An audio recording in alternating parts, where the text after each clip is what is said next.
All right. So I am now live, and I hope that I am, that you can actually. Oh gosh, I'm just checking to make sure. All right, let me make sure that you guys can all hear me right now because that's what just happened. And it's really funny when you see like my third point of today. You have to stay and listen to it because it's really kind of funny. So, all right, what we are talking about today is how do you create a container for your coaching program. All right, let me get back over there. This is so funny. All right, so welcome everybody to Training Thursday. I'm going to be talking about how do you create a container for your coaching program. And first off, I want to start with what do I mean by a container? So there are two, three, four different elements to a container. It is about this creating a safe space for people to communicate and to, if you're a transformational coach, meaning like you help people through a transformation, or a healer, a therapist, anything of that nature, you want to create a balance of safety, right? I just was checking to make sure. So it's really funny that I'm having tech issues because, as I said, number three actually is dealing with technology, and I go exactly into this, and it's just really ironic and funny because isn't that the way life works? But anyways, back to like what a coaching container is. We want to be able to provide a safe way for people to be able to go through their transformations. And so there are three main things that you need to consider when you are putting together your signature offer. And whether or not you've actually already done it or you're in the process of doing it, if you've already done it, look at these three things and make sure that they are cohesive, especially if you've done it and you're getting ready to launch it and you haven't quite done it yet. And especially if you're in the process of creating it and getting your coaching program established, it's really important that you do take these three elements into consideration. And so number one is what is aligned with your needs. Now, almost everybody out there, that if you're going to some business coach, I hope that they are helping you create a program and an offer that is aligned with your big vision, right? So first off, we want to make sure that everything is always aligned with where we are trying to go in our life, right?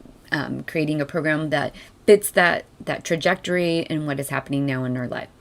But one of the other things that I think often gets overlooked is really thinking about what you need in order to be the best transformational delivery person that you are. And one of the elements that needs to be really addressed in it, I know I'm looking down right now, I'm just making sure that I don't see another comment that says you can't hear me. So it looks, because I'm having a tech issue on the side because for some reason Facebook won't connect, and it's connecting through my other software, but it's not connecting through the browser. So it's only connecting on my phone. But anyways, your needs are super important because at the end of the day, this is your business and you are the foundation for these transformations that you are providing. And you have to take your needs into consideration. You need to really look at your work style. You need to think about what your day is like when it is a well-aligned day. Like, do you wake up in the morning, you don't hit snooze, you wake up and you're ready to start the day, and maybe you get your coffee and have your morning routine and meditate and do all those wonderful things, but then when it's time to work, you're excited to work and you get down to business and you work all day long, and then you spend time doing things you love after you're done working, whether it's with a family or getting out in nature or going to the gym, whatever it is, meeting up with friends. And then you go to bed and you're like done and you're happy and you start all over again and you love it, right? You love waking up. That is going to be very different. Like, the container that you create is going to be very different than, say, you're a person that, wakes up, or maybe you have to hit snooze a bunch of times because your biological clocks and processes don't have that quick energizing thing in the morning. And maybe it takes you a little bit to get going. And maybe if you're like one of my ADHD people, like me, we don't have that dopamine. Our bodies don't produce enough dopamine. So really what spurs us into action are things like deadlines and meetings and, scheduled launches and scheduled trainings. Those are the kinds of things that really get us motivated and going. And it doesn't mean we don't like our work. It just means that this is kind of what we need to be able to get up and get moving and get going. So just right there, you can see that the kind of programs that you're going to create are going to be different just based on your needs, just on that part alone, right? And then what if the kind of person that you are is, an open heart, empathetic, where you're taking on you're able to hold space for people so they can really process through their emotions. But in doing so, when you're holding that space, you kind of take on those emotions. A lot of us empaths and healers, we do that. And then maybe it's even part of your work. Maybe you don't know that you need to do that, but you know that afterwards you need to go do some grounding exercises. Maybe you need to take a nap. Maybe you need to go out in nature before you can go on and help the next person.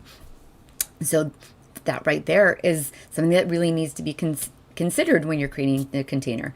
Now, for example, when I still do orgasm coaching, but when I have my group program and the orgasm coaching, it was really important that I had a good half hour to an hour before the program began, before each of the sessions began.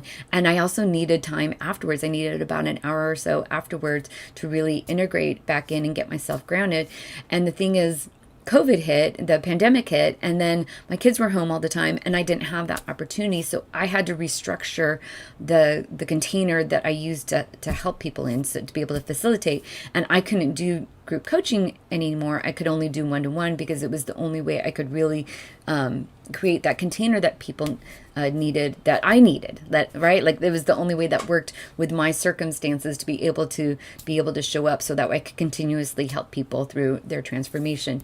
So it's important that you do take all of these things into consideration, and there's no right or wrong. It is okay if you're that person that, is an early bird riser and then poops out at 2:00 and you just can't do anything anymore. Create the containers around those needs, right? Maybe you figure out how to do your work. Maybe you're one of those people who's like, you know what? I'm just going to work Tuesday, Wednesday, Thursday because Mondays and Fridays I need to be there for my kids and I can't devote anything more than that.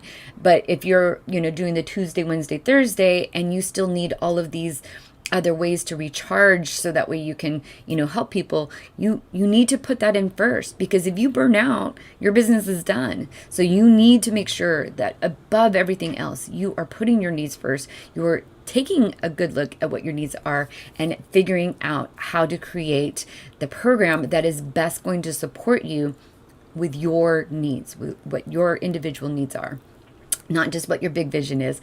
Don't get me wrong, that big vision, it's super important, right? Like don't create a program that's not aligned with your big vision, because what are you working for, right? But when I'm talking about the container of your actual program, put your needs first, because you are necessary. You are the soul of what, creates that transformation for your people. So take care of you first. Remember, put that oxygen mask on you before you help other people with their oxygen mask. All right. And then next is, what is aligned with your client's needs? A lot of times we think we are doing that obviously because we know exactly what they need to do, to the steps they need to take to get them from point A to point B. At least hopefully you have, and you put that into consideration when you're developing your program. But a lot of times what we neglect or forget is that especially if the program that you are doing is something that is so innately a part of who you are. Like if you are that person that has the gift, and I'm going to use someone that was just watching a moment ago, and maybe she's still here.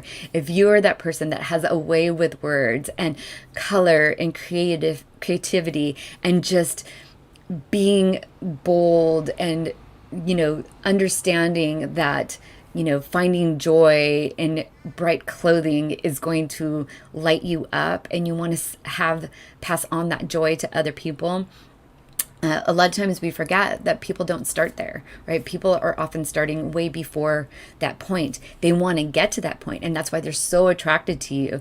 And we just are like, just and dive into the color, right? Or whatever. I can't think of exactly some of the words that you use, right? Like, but just feel into your soul.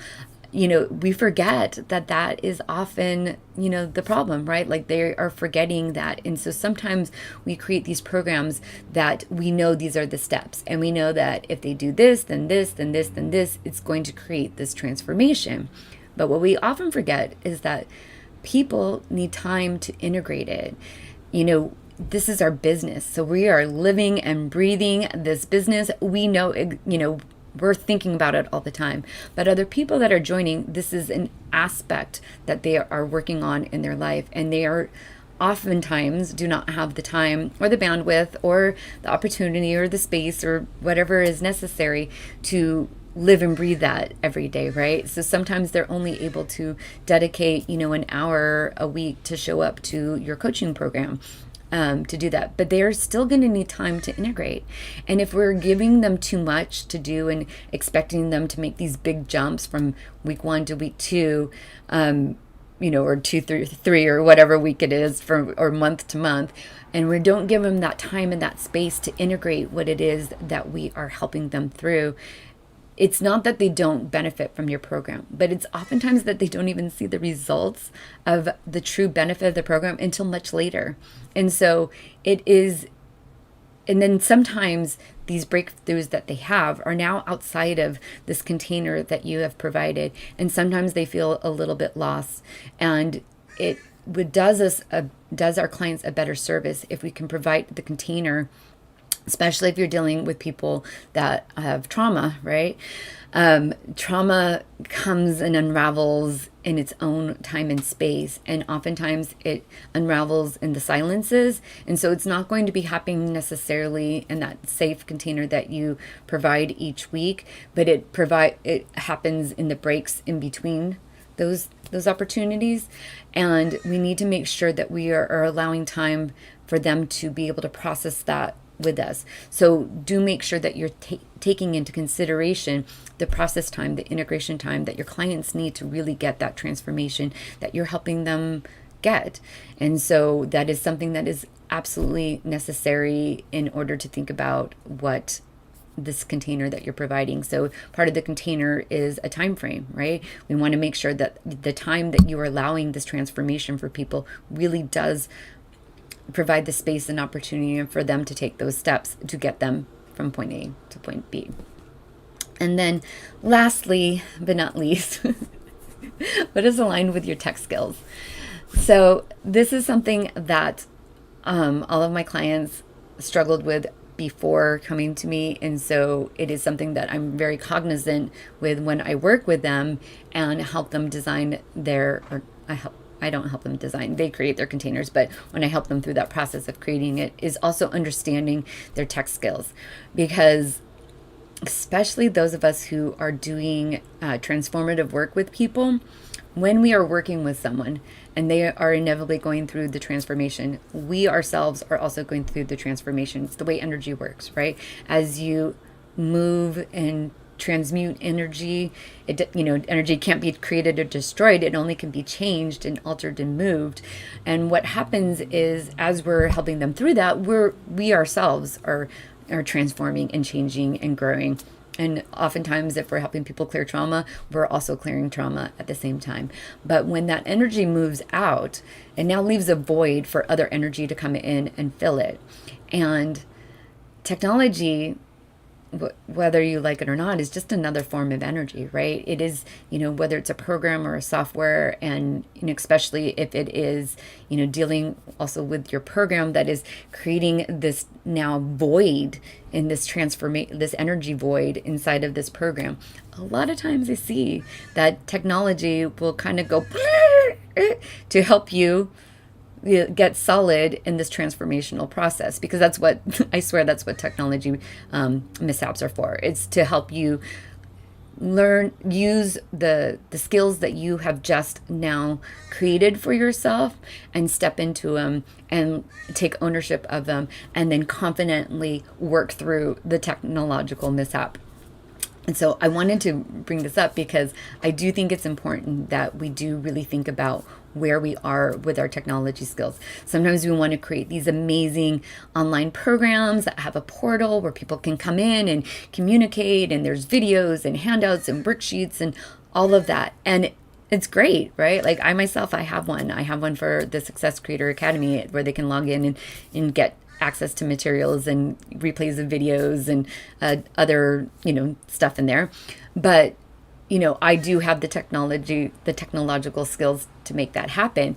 If I was starting out and I didn't have that, that would definitely be a consideration when I'm thinking about what kind of program I'm going to create, because there are going to be technological mishaps along the way. That is just the way it works. It is, tech was created by humans, and humans make mistakes, and we make mistakes, and that's just what happens. And that happened today. I made the mistake with my microphone as I was talking about this, and discovered the mistake with the microphone when I was talking about technological mishaps. So, they just happen, and I've been going through a big transformation process as I'm helping my clients, right? So I have this big opening for technological mishaps to be happening all the time right now, but I'm learning, I'm using my skills, and I'm not getting flustered, and I'm working through them. So that is one of the things that I want you guys to actually take into consideration when you're doing this. And remember, keep going back to that first point, which is having everything aligned with your needs. Like, what do you need to support you with through the technological mishaps that are going to be happening along the way, because they're going to happen. And if you don't have a framework and a support system to be able to help you through it, then, you want to think about that before you're starting to do your offer as well, because it is going to happen. You're going to have those things that just completely flabbergast you and get you all flustered and frustrated, but it's just that what happens when you are transforming energy. So that gap needs to be filled. And if you are clearing away chaos, usually chaos will take its place. And since you cleared away chaos in this form, chaos is going to take on another form. And so I find that as a trauma-informed coach, right, as you really work through a lot of your personal trauma, and you have these other skills that normally when you're first kind of dealing with it, the chaos that ensues is usually a personal based trauma that ensues that then derails you. And then as you get better with those personal skills, one of the next ones that come up, it's either going to be a financial or it's going to be a technological chaos that comes in to get you all flustered and help you work through it. And basically, anytime a problem comes up, it's just an opportunity to improve and make yourself better, right? So when those technology mishaps happen, you'll be like, oh wow, that's a sign that I've been clearing away some of the chaos from my life. Oh yes, thank you, universe, for showing me I'm on the right track. So that's just one way to reframe it. Or you can just, metaphorically pull your hair out and scream and cry, because that also works too. But so I do think it's really important that you keep these three things into consideration when you are thinking about your program and how you're going to deliver it and how you're going to show up and how you expect other people to show up, because that is the container of your program, right? Like it's all of it, right? It's the safety, the support that you create for your clients. It is the boundaries that you establish for that client relationship. It is the framework and the technology that you use to, deliver and be in this 3D space of the transformation, right? All of that is super important to consider and put together and really think about. And you're going to tweak it, and you're not going to get it right on the first try, right? But just keep these into consideration. And if you find that a program, say you do a 6-week program and you found it really difficult or didn't have the transformations, go back to this, look at those 3 different areas and see where it was misaligned, because that's always what it is. Like if something doesn't work out right. It's always a misalignment of one of those. And maybe if your program is not filling up, maybe you know it's a good program, it might